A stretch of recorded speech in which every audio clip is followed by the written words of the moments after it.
Capítulo 5. Los atributos de Dios en general. Evaluación de los términos usados.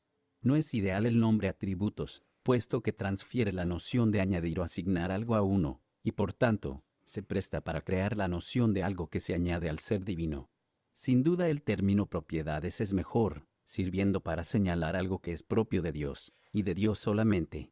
Como es natural, hasta donde algunos de los atributos son comunicables, el carácter absoluto de lo propio se debilita, puesto que hasta esos puntos algunos de esos atributos dejan de ser propios de Dios en el sentido absoluto de la palabra.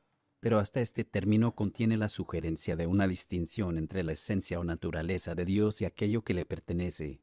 Por todo ello, es preferible hablar de las perfecciones o virtudes de Dios, entendiendo sin confusión posible, a pesar de todo, que en este caso el término virtudes no se usa en un sentido puramente ético.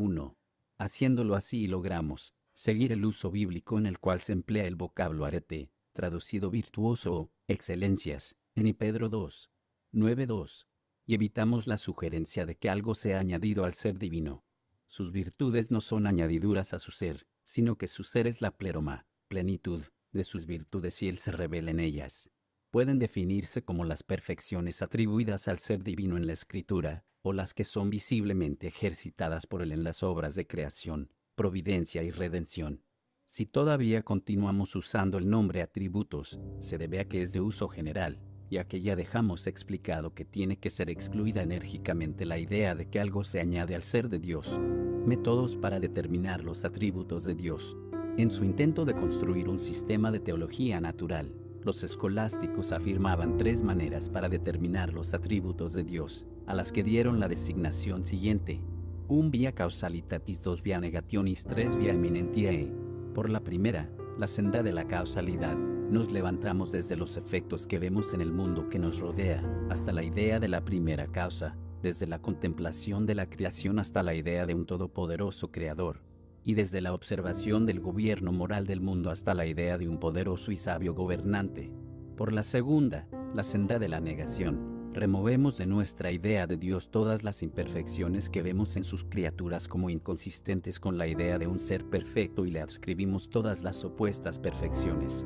Apoyándonos en este principio hablamos de Dios como independiente, infinito, incorpóreo, inmenso, inmortal e incomprensible, y finalmente, por la tercera, la senda de la eminencia, adscribimos a Dios, en el más eminente grado, las relativas perfecciones que descubrimos en el hombre, según el principio de que lo que existe es un efecto que preexiste en su causa, y todavía más, en el absoluto sentido de la palabra, en Dios, como el ser más perfecto.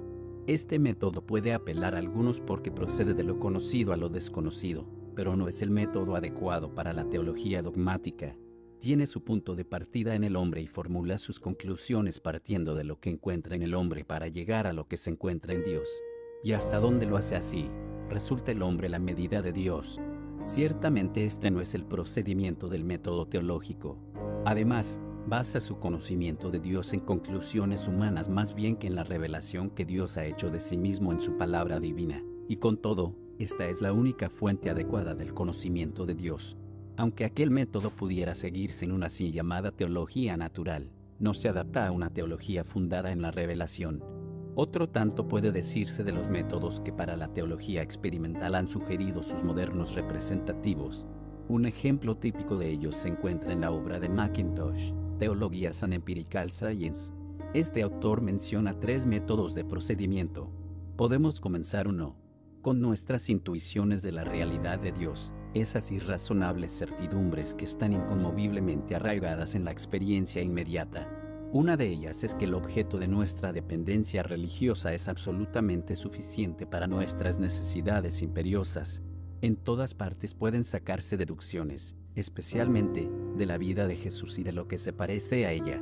Nuestro punto de partida también lo encontraremos 2. No en las certezas del hombre, sino en sus necesidades. El práctico y necesario postulado es que Dios es absolutamente suficiente y absolutamente confiable en cuanto tenga relación con las necesidades religiosas del hombre. Sobre tal fundamento el hombre puede construir su doctrina de los atributos de Dios. Y, finalmente 3. También es posible seguir un método más pragmático, que descansa sobre este principio, Podemos saber hasta cierto punto lo que las cosas y las personas son, sobrepasando nuestras inmediatas percepciones mediante la observación de lo que esas cosas o personas hacen. McIntosh encuentra que es necesario valerse de los tres métodos anteriores. Ritchie quiere que partamos de la idea de que Dios es amor, y nos preguntará lo que se encierra en este muy característico concepto acerca de Dios. Desde luego que el amor es personal, implica la personalidad de Dios, y de esta manera nos proporciona un principio para la interpretación del mundo y de la vida del hombre.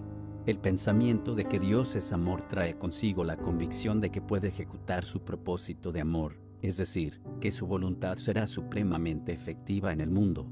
Esto nos trae la idea de un Creador todopoderoso, y en virtud de este pensamiento básico también afirmamos que Dios es eterno, puesto que para dirigir todas las cosas hacia la realización de su reino, contempla el final desde el principio. En un estilo muy semejante, dice el Dr. W. A. Brown, obtenemos nuestro conocimiento de los atributos analizando la idea de Dios que ya hemos alcanzado mediante la revelación en Cristo, y luego ordenamos esos atributos de manera que nos den los rasgos distintivos de la idea de Dios en su más clara expresión. Todos estos métodos tienen su punto de partida en la experiencia humana, más bien que en la palabra de Dios. Deliberadamente ignoran la clara y propia revelación de Dios en la Escritura, exaltando, en cambio, la idea del descubrimiento de Dios por el hombre. Quienes se apoyan en semejantes métodos tienen una exagerada idea de su propia capacidad para encontrar a Dios y para determinar su naturaleza inductivamente, por medio de aprobados métodos científicos. Al mismo tiempo cierran sus ojos a la única avenida por la cual podrían obtener verdadero conocimiento de Dios, es decir, su revelación especial, olvidándose aparentemente del hecho de que solamente el Espíritu de Dios escudriña y revela las cosas profundas de Dios para dárnoslas a conocer. Este método tan propio de ellos los obliga a rebajar a Dios hasta el nivel del hombre, a insistir en su inmanencia a costa de su trascendencia, haciéndolo inseparable del mundo. El resultado final de esta filosofía nos da un Dios hecho a la imagen del hombre.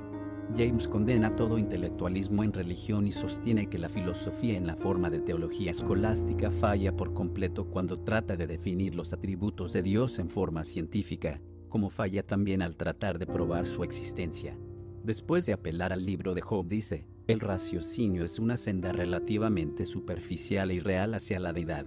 Y concluye James su discusión con las siguientes significativas palabras: con toda sinceridad pienso que debemos llegar a la conclusión de que carecen absolutamente de esperanza todos los empeños que, valiéndose de procesos enteramente intelectuales, se encaminan a demostrar la verdad de las afirmaciones respecto a experiencias directamente religiosas. James tiene más confianza en el método pragmático que busca un Dios que satisface las necesidades prácticas del hombre.